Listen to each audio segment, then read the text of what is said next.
Good morning. আজকে আমরা এখন ওটিডিসিতে যাব। আজকে 9 তারিখ রবিবার। আমরা এখন অটোতে উঠছি ওটিডিসিতে যাওয়ার জন্য। আমরা এখন যাচ্ছি ওটিডিসির উদ্দেশ্যে। অটো ভাড়া করেছি, একটু দূর রাস্তা। চলুন, আমরা এসে পৌঁছেছি ওটিডিসি বাস যেখান থেকে ছাড়া হবে। এখানে এসে রিপোর্টিং করতে হলো, তারপরে আমরা এই বাসটা আমাদের যাবে। এই একটা বাস ছেড়ে যাচ্ছে যাচ্ছে। গুড মর্নিং এবং আজকে সবাইকে আমি শুভেচ্ছা জানাচ্ছি।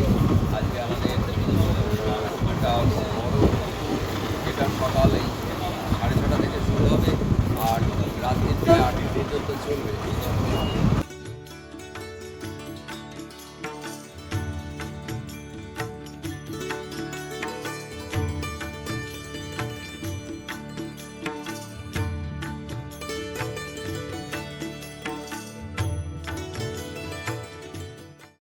আমাদের যাত্রা শুরু জল তো হলো। ওর খাওয়া ওকে খাওয়া এখন 6:30 বাজে।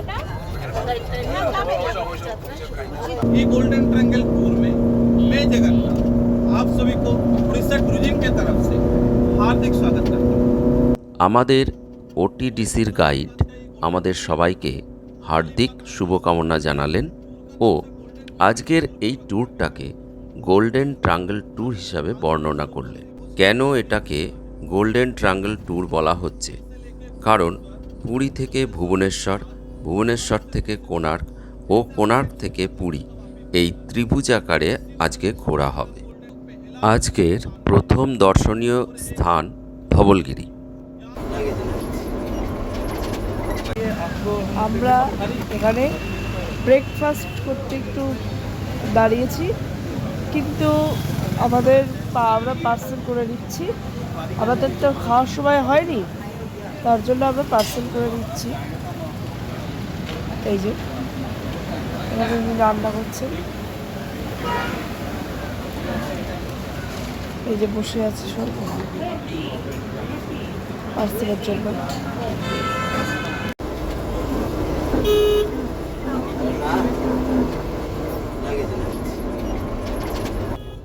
আর 5 মিনিটের মধ্যেই আমরা ধবলগিরি পৌঁছে যাব।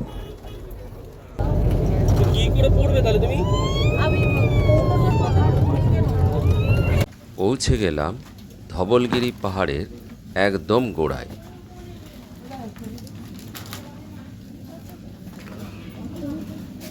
এখান থেকে আমরা যাব ধবলগিরিতে যাচ্ছি।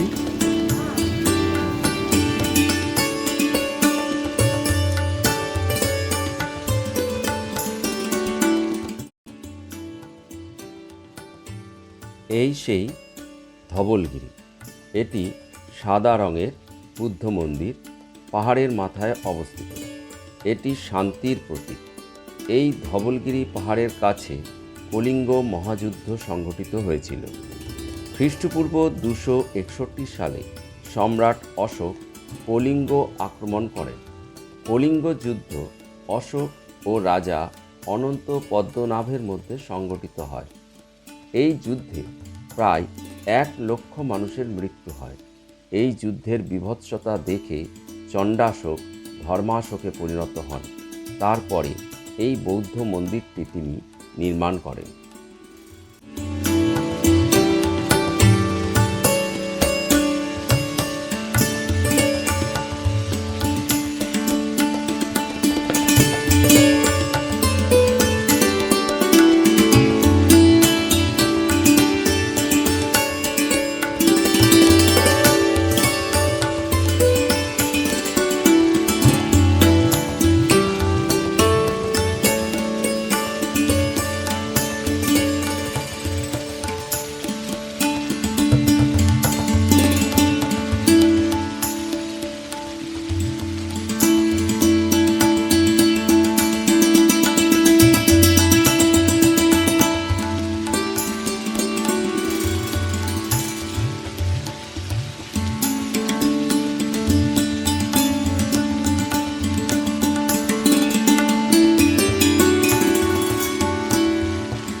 আছে, এই যে সেই ধবলগিরি, এই যে ধবলগিরির মন্দির। এটা একটা বৌদ্ধদের একটা লেখা, আমরা তো বুঝতে পারবো না লেখাটা। যদি কেউ বুঝতে পারেন প্লিজ কমেন্ট করে জানাবেন এই লেখা সম্পর্কে।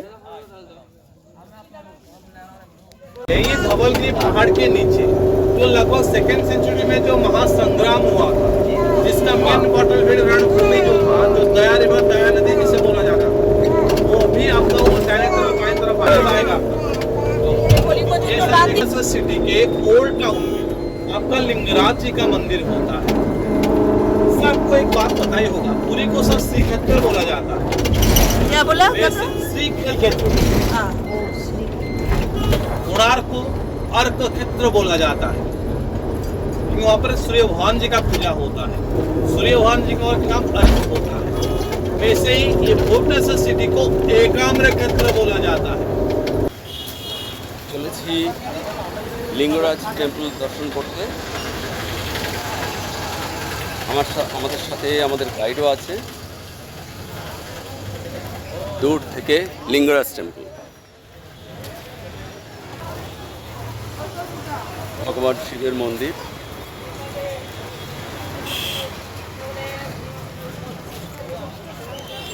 আমরা এখন অবশেষে লিঙ্গরাজ টেম্পলে এসে পৌঁছেছি। এই যে চলেন এখন আমরা আপনাদের লিঙ্গরাজ মন্দিরের দর্শন করাতে নিয়ে যাচ্ছি। ভেতরে তো দর্শন করাতে পারবো না, যেদিন বসে যাবে সেদিন সব এখানে ভেতরে ক্যামেরাটা অ্যালাউ নয়, তার জন্য আপনাদের ভেতরে দর্শন করাতে পারছি না। ভুবনেশ্বরের অন্য নাম ত্রিভুবনেশ্বর। এখানে সমস্ত মন্দির ভগবান শিবের নামে উৎসর্গ করা। এখানে প্রায় 1000 মন্দির আছে। এই ভুবনেশ্বরকে মন্দির শহরও বলা হয়। এর মধ্যে প্রধান মন্দির হল লিঙ্গরাজের মন্দির। এটি 11 শতকের মন্দির। এই শিবলিঙ্গ স্বয়ংভূ বলা হয়। এই লিঙ্গ প্রথমে 8 ফুট ছিল, বর্তমানে এটি 2 ফুট মতো আছে। গাইড বলছে পৃথিবীতে পাপের পরিমাণ বেড়ে যাওয়ার ফলে এই লিঙ্গ ক্রমশ পাতালে ঢুকে যাচ্ছে। এখানকার শিবলিঙ্গ হরিহর হিসাবে পূজিত হয়, অর্থাৎ অর্ধেক শিব ও অর্ধেক নারায়ণ। মন্দিরটি 180 ফুট উঁচু। লিঙ্গরাজ মন্দিরটি 10ম শতাব্দীতে যযাতি কেশরী রাজার প্রচেষ্টায় নির্মিত হয় ও 11 শতাব্দীতে রাজা লাল তেন্দু দ্বারা এটি সম্পূর্ণ হয়।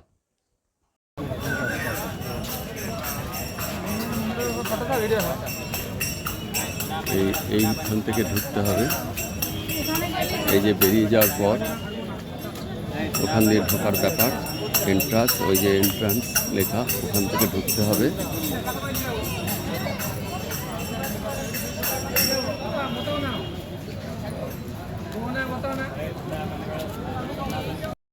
ভিতরের একটা ছবি আপনাদেরকে দেখানোর জন্য দিলাম। এই যে সেই লিঙ্গরাজের মন্দির। এই যে আমরা পিউ আছে, এই যে প্রিয়জিৎ আছে। আমরা দর্শন করে এলাম ভেতর থেকে, কিন্তু ভেতরে তো ক্যামেরা, মোবাইল কোনো কিছুই এলাও না, তাই জন্য নিয়ে যেতে পারলাম না ভেতরটা। কিন্তু ভেতরটা দেখার মতন, সত্যি দেখার মতন। এই হচ্ছে লিঙ্গরাজ মন্দিরের এখানে একটা বিশাল বড় পুকুর, পাথরের সিঁড়ি দেখতে পাচ্ছেন। আমি খুব সাবধানে একটু নামছি আপনাদের দেখানোর জন্য। পানকৌড়ি ভাসছে। এই যে চারিদিক দিয়ে এরকম মন্দির রয়েছে। লিঙ্গরাজ টেম্পলের সামনে এই জায়গাটা রয়েছে। खंडगिरी उदयगिरी, वहाँ पर आपको देखने के लिए तो पहाड़ देखने के लिए मिलता है, आमने सामने तो पहाड़। जो पहले सर एक ही पहाड़ था, इसका नाम था दैत्यगिरी। उसके बाद ये दो भाग में विभक्त हुआ, एक हुआ कुमारीगिरी और एक हुआ कुमारीगिरी। मगर अभी दोनों पहाड़ का नाम है खंडगिरी और उदयगिरी। এই যে আমরা খণ্ডগিরি উদয়গিরি পাহাড়ের উদ্দেশ্যে এসেছি। দেখুন এখানে অনেক কিছু লেখা আছে। এটা ম্যাপ। আমরা এখন উদয়গিরিতে যাচ্ছি। স্লোপিং রাস্তা রয়েছে, ফলে উঠে যেতে কোনো প্রবলেম নেই।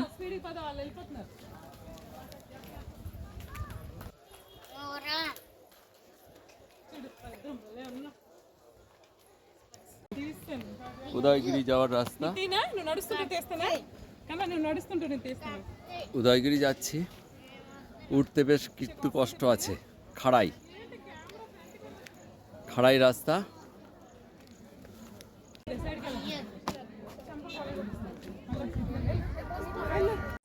প্রথম শতাব্দীতে কলিঙ্গতে রাজত্ব করতেন কলিঙ্গরাজ খারবেল। ওই সময় কলিঙ্গতে জৈন ধর্ম প্রচারের জন্য জৈন মহাবীর তার নিজের সাথে কয়েকজন সাধু নিয়ে আসেন। এই সাধুদের থাকার জন্য উদয়গিরিতে রাজা খারবেল প্রায় 18 গুহা তৈরি করেন, যেমন রানী গুম্ফা, জয় বিজয় গুম্ফা, ঠাকুরানী গুম্ফা প্রভৃতি। তার মধ্যে সবচেয়ে বড় হাতি গুম্ফা। হাতি গুম্ফাতে ছাদে পালি ভাষায় কিছু লেখা আছে।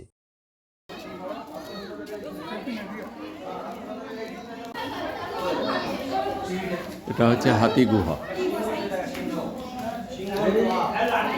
এখানে পালি ভাষায় সেই লেখাটা আছে।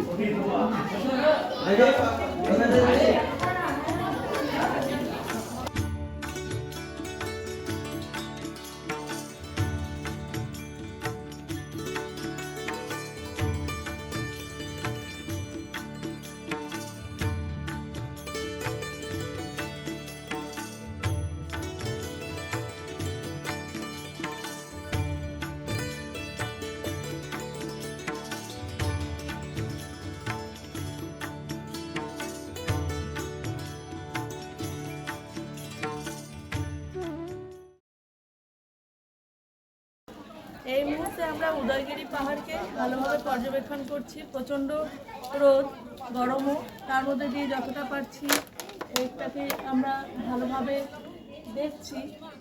আগেও আসা হয়েছে, অনেক বহুদিন আগে আসা হয়েছে। দেখুন কি সুন্দর আর্কিওলজি।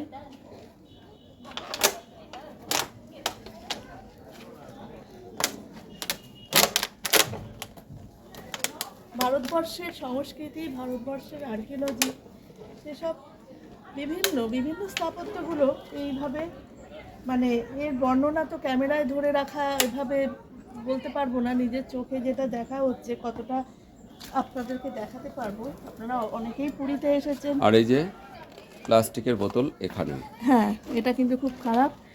এটা সবসময় খারাপ। পুরী ভ্রমণে যারাই এসেছেন, যারা এই আশেপাশগুলো পর্যটন করেন, তারা তো জানেনই। উদয়গিরি থেকেই দেখতে পাচ্ছি সামনে খণ্ডগিরির সাদা মন্দিরটিকে।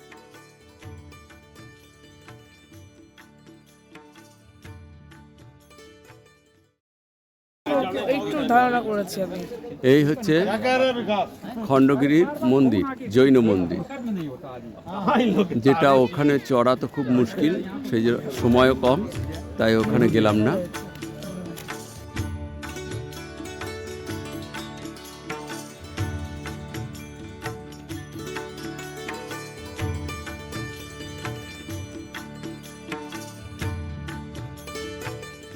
পাতালপুরি গুফা। আমরাও উদয়গিরি থেকে বেরিয়ে এলাম। উদয়গিরি খণ্ডগিরি কমপ্লিট করে আবার আমরা এগিয়ে চলেছি পরবর্তী গন্তব্যের দিকে। এর পরের পর্বে দেখবেন নন্দনকানন, কোণারকের সূর্য মন্দির ও চন্দ্রভাগা সি বিচ। এই পর্বটা আমরা এখানেই শেষ করছি।